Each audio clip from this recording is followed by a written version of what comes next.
हजरत ईसा अलैहिस्सलाम, जिन्हें ईसाई धर्म में जीसस क्राइस्ट और इस्लाम में ईसा इब्ने मरियम कहा जाता है, अल्लाह के एक महान पैगंबर थे। उनका जन्म इंसानी इतिहास की सबसे चमत्कारी घटनाओं में से एक माना जाता है। ये कहानी न सिर्फ उनकी माँ हजरत मरियम रजी अल्लाह अन्हा की पाकीज़गी की गवाही देती है, बल्कि ये भी बताती है कि अल्लाह के लिए कुछ भी न। हजरत मरियम का पवित्र वंश और पालन पोषण। हजरत मरियम रजी अल्लाह अन्हा का संबंध बनी इसराइल के एक पवित्र और धार्मिक परिवार से था। उनके पिता का नाम इमरान था और माता का नाम हन्ना।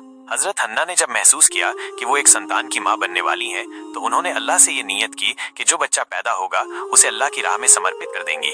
कुरान सूरा आले इमरान 3:35 में है।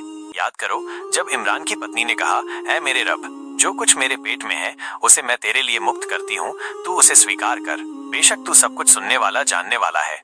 जब बच्ची पैदा हुई तो उन्होंने कहा, हे अल्लाह, ये तो लड़की है, लेकिन अल्लाह ने इस लड़की मरियम को खास मकाम अता किया।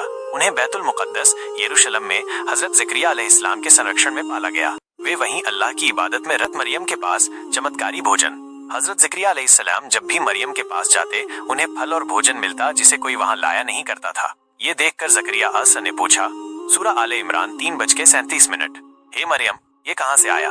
उन्होंने कहा, ये अल्लाह की ओर से है। अल्लाह जिसे चाहता है बिना हिसाब के रिस्क देता है। ये घटना ये दिखाती है कि मरियम रजी अल्लाह अन्हा को अल्लाह ने एक विशेष दर्जा दिया था। अलैहिस्सलाम का आगमन। एक दिन हजरत मरियम इबादत में थीं कि एक सुंदर इंसान की शक्ल में जिब्रील गैब्रियल अलैहिस्सलाम प्रकट हुए। हजरत मरियम घबरा गईं और कहने लगीं, सूरह मरियम शाम के 7:18, मैं तुझसे रहमान अल्लाह की पनाह मांगती हूँ, यदि तू अल्लाह से डरता है।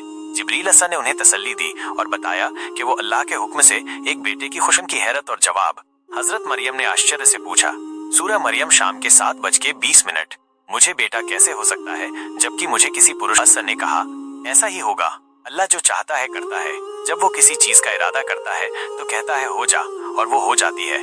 5 हजरत ईसा का गर्भ में आना। अल्लाह के हुक्म से हजरत मरियम बिना किसी पुरुष के संपर्क के गर्भवती हुई। ये घटना एक चमत्कार थी और अल्लाह की कुदरत का जिंदा सबूत। हजरत मरियम समाज से दूर चली गईं और एक पेड़ के नीचे एकांत। हजरत ईसा का जन्म।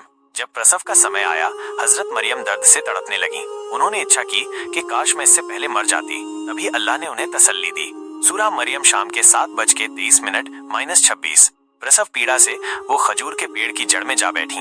एक आवाज आई, मत घबराओ, तुम्हारे रब ने नीचे एक झरना बहा दिया है। खजूर के पेड़ को हिलाओ, ताजा खजूरें गिरेंगी, खाओ पियो और आंख ठंडी करो। 7 ईसा का बोलना। नवजात अवस्था में हजरत मरियम जब अपने बेटे को लेकर वापस आईं, तो लोग उन्हें ताने मारने लगे कि तुम एक पाक खानदान की हो, ये बच्चा कैसे हुआ? हजरत मरियम ने कुछ नहीं कहा, बस बच्चे की तरफ इशारा किया। लोग बोले, हम एक नवजात से कैसे बात करें? सूरह मरियम शाम के 7:30।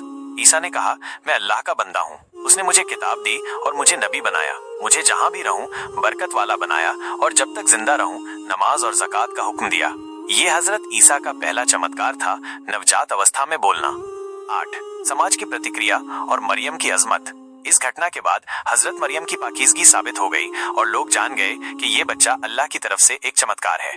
अल्लाह ने उन्हें पूरे जमाने के लिए एक निशानी बना दिया।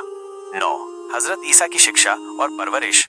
हजरत ईसा की परवरिश हजरत मरियम ने बड़ी मेहनत और पाक नीयत से की। ईसा अलैहिस्सलाम बचपन से ही गहरी समझ, ज्ञान और चमत्कारों से भरपूर थे। उन्होंने बिन बताए लोगों की बातें जान लेना, बीमारों को ठीक कर देना, अंधों को आंख देना और मरे हुए को जिंदा कर देना जैसे चमत्कार अल्लाह के हुक्म से किए। 10 हजरत ईसा का पैगंबरी मिशन। जब हजरत ईसा की उम्र करीब 30 साल हुई, अल्लाह ने उन्हें पैगंबरी दी और उन्हें बनी इसराइल की ओर भेजा। उन्होंने लोगों को तौहीद एक अल्लाह की तरफ बुलाया, लेकिन यहूदियों के एक गुट ने उनकी मुखालिफत शुरू कर दी। 11 सलीब और अल्लाह की हिफाजत। कुछ यहूदी नेताओं ने रूमी सरकार से मिलकर उन्हें क्रूस सलीब पर चढ़ाने की साजिश की, लेकिन अल्लाह ने उन्हें बचा लिया। सूरह निसा 4:157। उन्होंने कहा कि हमने मसीह ईसा को सूली दी, लेकिन ना तो उन्हें मारा गया और न सूली दी गई, बल्कि उन्हें उनके लिए ऐसा बना दिया गया। अल्लाह ने ईसा अलैहिस्सलाम को जिंदा आसमानों की तरफ उठा लिया और क़यामत से पहले वे दोबारा लौटेंगे। 12 निष्कर्ष। अल्लाह की कुदरत की पहचान। हजरत ईसा अलैहिस्सलाम का जन्म इस बात की दलील है कि अल्लाह जब कुछ करना चाहता है तो वो बिना किसी माध्यम के कर सकता है। जिस तरह अल्लाह ने आदम अलैहिस्सलाम को बिना माँ बाप के पैदा किया, वैसे ही ईसा को बिना बाप के पैदा किया। ये एक चमत्कार था और हजरत मरियम रजी अल्लाह अन्हा की पाकीज़गी की सबसे बड़ी गवाही। अंतिम बात, हजरत ईसा अलैहिस्सलाम का जन्म, उनकी माँ मरियम की इबादत, उनके जीवन के चमत्कार और अल्लाह की कुदरत, ये सब हमें ये सिखाते हैं कि अल्लाह पर यकीन रखना चाहिए। वो जो चाहता है कर सकता है और इंसान की सोच से ऊपर उसकी योजना होती है।